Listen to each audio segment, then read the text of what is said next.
sobre um assunto muito importante. Quando você crê em Deus, né? Mas vive o tempo todo preocupado. Quando você crê em Deus, mas vive o tempo todo preocupado. Quem aqui já teve aquela dor no estômago assim de preocupação? Quem já teve? Eu já tive. Já teve?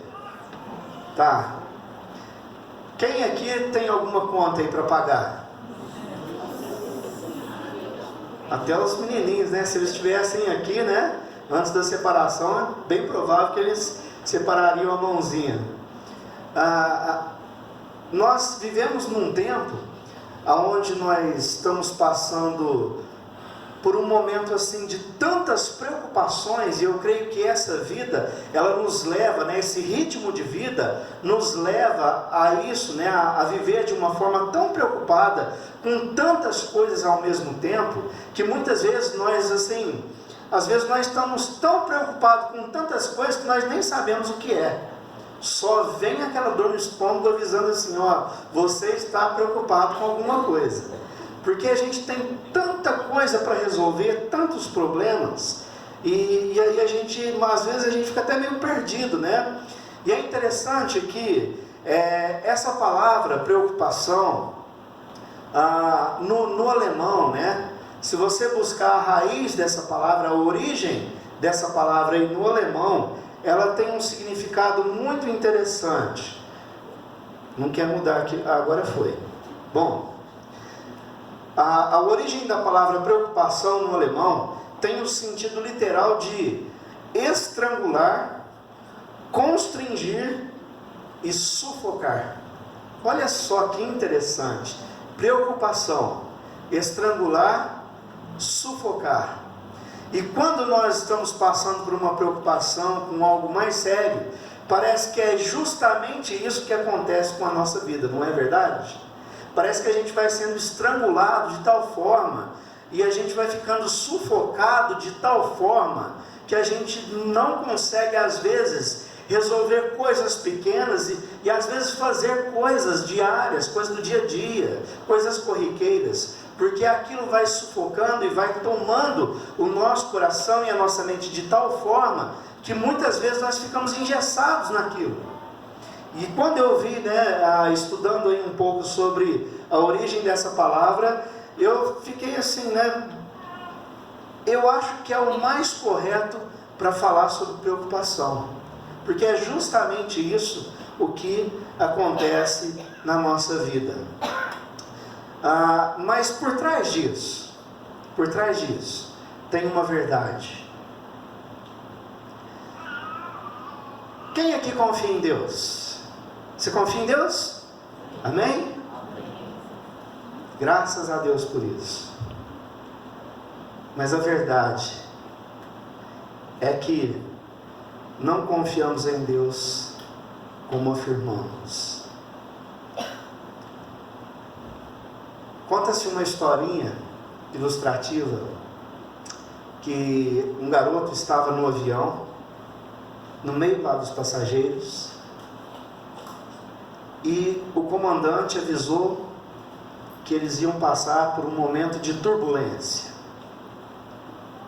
E quando começou aquela turbulência, foi fora do normal, foi acima da média, e aquele avião começou a chacoalhar todo, e as pessoas já começaram a ficar apavoradas dentro daquele avião, né? Já pensando num monte de coisa, querendo ligar para alguém, querendo dar as últimas palavras, e o garotinho lá sozinho no banco, não tinha nenhum adulto acompanhando ele com uma revistinha tranquila, folheando aquela revista, né? E quando passou aquela turbulência, um senhor que estava mais próximo perguntou para ele: meu filho, você não ficou com medo? Todo mundo aqui ficou apavorado, e você não ficou com medo? Aquele garoto respondeu: não. Ele disse: mas por que você não ficou com medo? E aí ele disse assim: porque o meu pai é o piloto. Na realidade, nós afirmamos que confiamos em Deus, mas não temos essa total confiança. Às vezes nós queremos estar no controle da situação, no meio da turbulência. E aí o que acontece? Nós não damos conta E o nosso coração começa a ficar apertado com isso. As preocupações vêm chegando, e aí eu não consigo mais. Romanos capítulo 14, verso 23, ainda não é o texto que nós vamos ler para a mensagem, nós já vamos ler o texto, mas Paulo fala algo muito interessante. O apóstolo Paulo, na sua carta aos Romanos, no capítulo 14, verso 23, na parte final do versículo, ele diz: e tudo que não provém de fé é pecado. Ou seja, nós cometemos um pecado quando nós não confiamos plenamente em Deus. E a preocupação, ela é uma arma do inimigo para nos distrair do nosso verdadeiro propósito aqui. Muitos de nós temos caído nessa armadilha do inimigo. Muitos de nós temos caído nesta armadilha, e ele tem realmente nos distraído, ele tem tirado a nossa atenção do que realmente é o nosso propósito aqui nesse mundo. Eu não sei quais as suas preocupações, mas talvez muitos aqui estejam num momento tão difícil na questão financeira. E quando nós olhamos para frente, muitas vezes, aquilo que temos para receber de salário, às vezes não dá para pagar as nossas contas, e aí começa uma preocupação maior com isso. Ou então alguns têm uma preocupação com os filhos, Alguns pensam o seguinte: olha, como é que eu vou educar o meu filho, como que ele vai viver nesse mundo? Eu estou preocupado com o meu filho na escola, se ele está indo bem, se ela está indo bem. Ou eu estou preocupado, o que vai ser do meu filho? Qual vai ser a sua profissão? Será que ele vai conseguir se engajar no mercado? Será que ele vai conseguir um bom emprego, ser bem sucedido, ter uma família? Outros ainda têm uma preocupação, que é aqueles que já estão ingressados na escola, Como é que eu vou terminar o semestre? Como que eu vou terminar o ano? E as provas vêm chegando, O pessoal que está aí estudando, seja no colégio, ou seja na faculdade, e vem chegando aquele monte de provas agora do final de ano, e aí você começa a entrar num desespero, É ou não é verdade? Pessoal que estuda aí, aquele negócio vai acumulando de uma tal forma, e o brasileiro tem um problema muito grande, Aqueles trabalhos que eram para ser feitos, não foram feitos, e aí vai juntando prova com entrega de trabalho.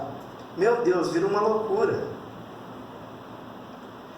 E se você perguntar até para os pequenininhos, eles têm as preocupações deles. Mateus capítulo 6, verso 27 ao verso 34. Eu quero convidar você para nós meditarmos nesse texto nessa noite. Abra aí a sua Bíblia, o Evangelho de Mateus, capítulo 6.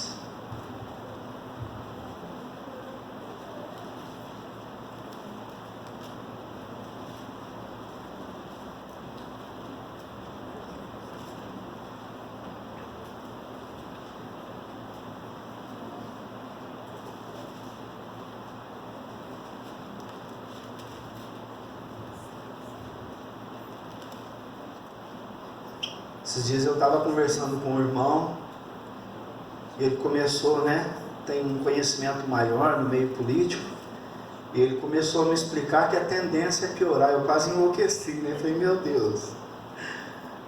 Mas olha só o que Jesus diz. Presta atenção nessa leitura.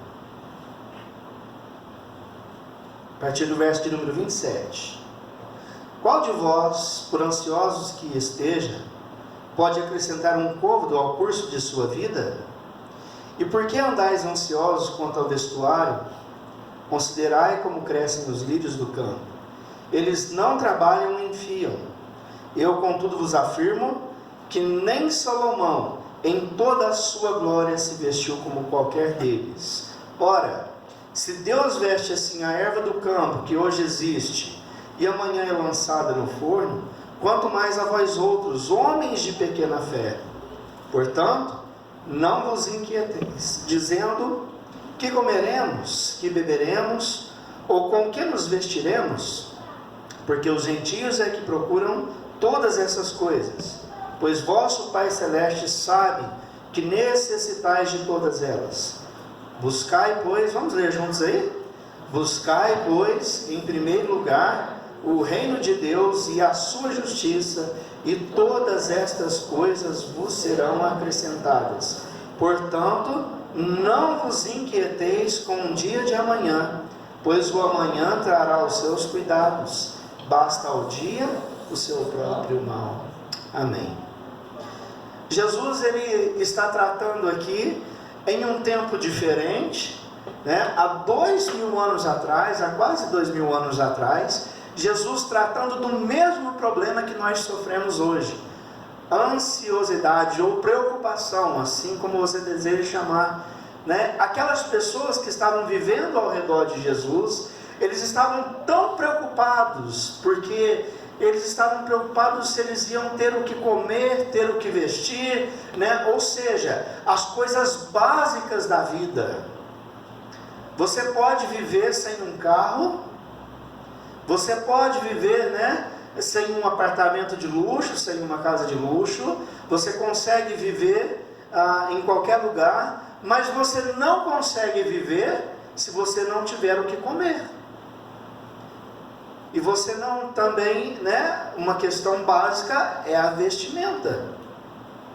E aqueles homens daquela época de Jesus, eles estavam preocupados e ansiosos com a vida. E preocupados, não que já estava faltando alguma coisa, porque não estava, mas eles estavam preocupados com o que iria acontecer com eles. É interessante que, se você prestar atenção, na maioria dos seus problemas, presta atenção nisso que eu vou te falar, a maioria dos problemas que você tem, ainda nem são problemas. Você só está preocupado se eles vão virar um problema. Mas você já pintou um quadro tão grande, que para você já é um problema. E você está pensando, como é que eu vou resolver esse negócio? É justamente o que está acontecendo aqui no texto. Eles ainda não estavam nem passando necessidade, mas eles já estavam preocupados com as necessidades básicas da vida. E Jesus, ele vem e mostra duas coisas. Eu não li o verso 26, mas ele diz: olha, observem as aves do céu. E depois ele fala: olhem também os lírios nos campos. Jesus, quando ele fala sobre as aves, ele está se referindo ao alimento, e quando ele pega os lírios do campo, ele está se referindo às vestimentas. E ele diz: olha, esses animais e essas plantas, elas são menos importantes que o ser humano, e Deus não deixa faltar nada, nada, nada. Deus cuida de cada pássaro, Deus cuida de cada planta. E aí Jesus diz: olha, porventura Deus não vai cuidar de vocês também? E é interessante que ele usa uma expressão que nós conhecemos numa outra passagem. Ele diz: homens de pequena. Você lembra de outra passagem que Jesus fala isso? Você se lembra? Está passando aí na sua memória? Quando Pedro estava no barco, e de repente eles veem Jesus andando sobre as águas, e Jesus, né, olha para aquele barco, aqueles homens assustados, e aí Jesus: não sou eu, calma. E aí Pedro fala: bom, se és tu, Senhor, manda eu ir aí com o Senhor. Então Jesus fala: então vem, pula desse barco e vem comigo, vem andando. E Pedro começa a dar alguns passos ali naquela água, ele começa a andar sobre o mar. Mas quando ele olha para a tempestade, o que acontece? Quando ele olha para a fúria do mar, ele afunda. Jesus dá a mão para Pedro e diz: homem de pequena fé. O que acontece com a gente é que, quando está na calmaria, está tudo bem. Quando você começa a olhar para as tempestades, você afunda também. Porque não era Pedro que estava andando sobre as águas, era o poder de Deus que estava o sustentando ali naqueles passos. Quando ele olha para ele, ele se sente tão frágil diante daquele mar que ele afunda. Quando nós estamos passando pelos nossos problemas, quando nós olhamos para as tempestades, quando nós olhamos ao nosso redor, a nossa tendência também é afundar. Porque nós não conseguimos, mesmo com toda a sabedoria que Deus te deu, muitas das coisas, aliás, até as mínimas, você não consegue fazer isso sozinho. Você precisa do poder de Deus até para tomar um copo d'água. Você precisa da misericórdia de Deus até para respirar esse ar que você está respirando agora. Rapidinho aqui, 2 passos para nos libertar das preocupações. Primeiro, agir com sabedoria. O que Jesus está dizendo aqui no texto não é que as pessoas não precisam fazer nada, não é isso. A palavra de Deus nunca deu essa margem para as pessoas ficarem sentadas na sua casa esperando acontecer alguma coisa. O pastor Craig, no seu livro, ele diz que um dia ele estava falando com um amigo dele, e o amigo desempregado estava naquela luta lá, né? Já assim, bem escasso as coisas da sua casa. E aí o pastor perguntou para ele: olha, e aí? Você está procurando emprego? Ele disse: não. Ah, ok, mas você já preencheu o currículo? Você está distribuindo currículos? E ele disse: não, eu estou esperando em Deus para que Deus faça alguma coisa por mim.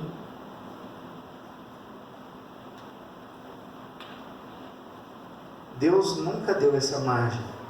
Aliás, tem um provérbio que diz: vai ver a formiga, ó preguiçoso. Você descansar das preocupações não é não fazer nada, é muito pelo contrário. Quando você começa a fazer, mas agindo com sabedoria, você consegue, muitas vezes, eliminar muitas coisas que vêm te preocupando. Então você precisa tomar uma ação, você precisa dar um passo, mas tem que ser um passo com sabedoria. Tem que ser um passo aonde vai te tirar daquele problema e não te afundar mais. Porque muitas vezes o que nós fazemos é o seguinte, né? Nós começamos a agir, mas nós damos o passo errado, e aí nós afundamos um pouco mais.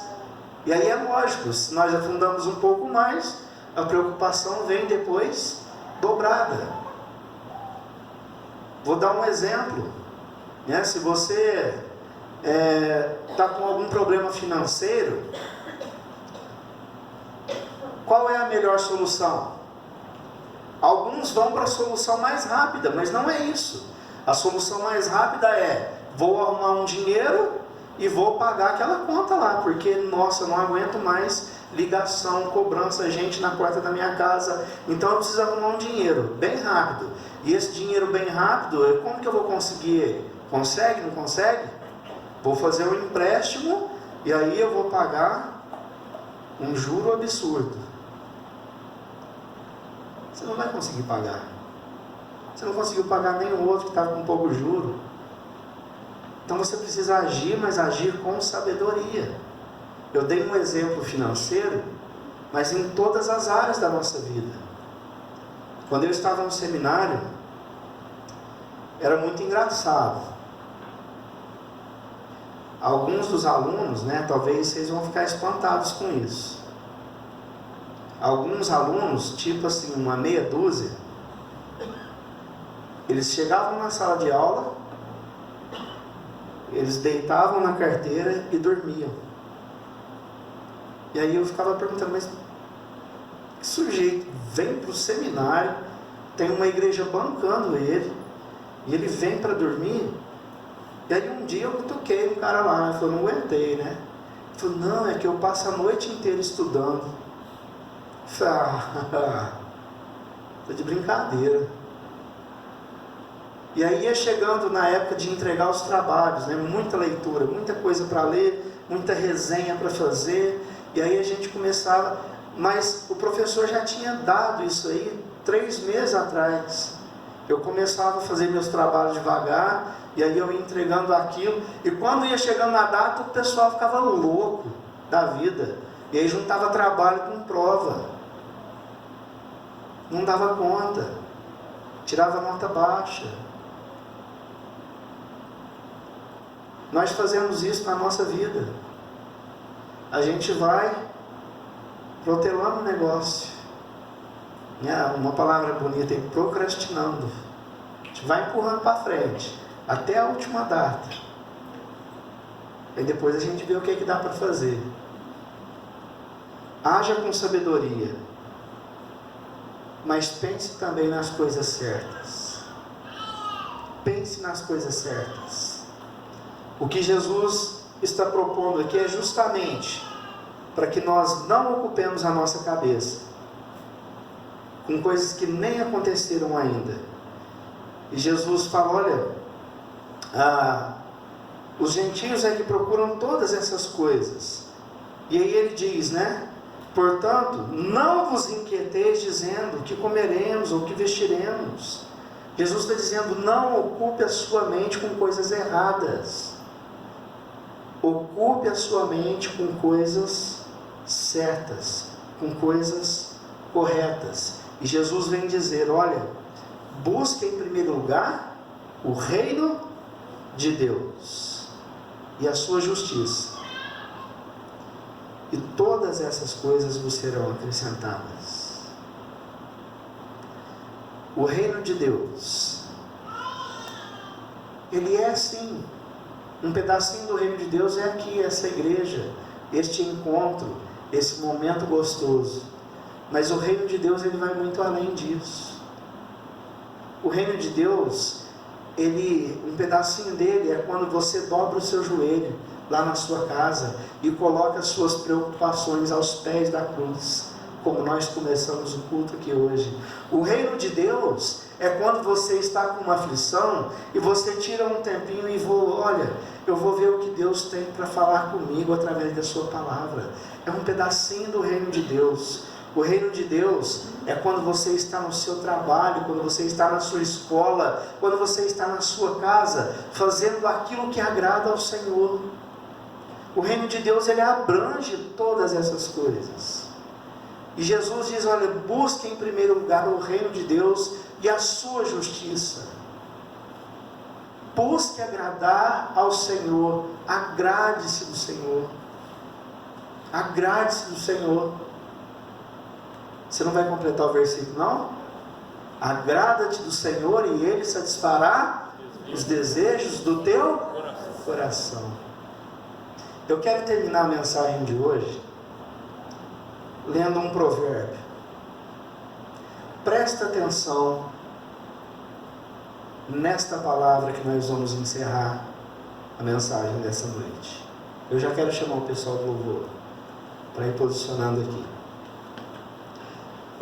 Eu já projetei aqui o texto.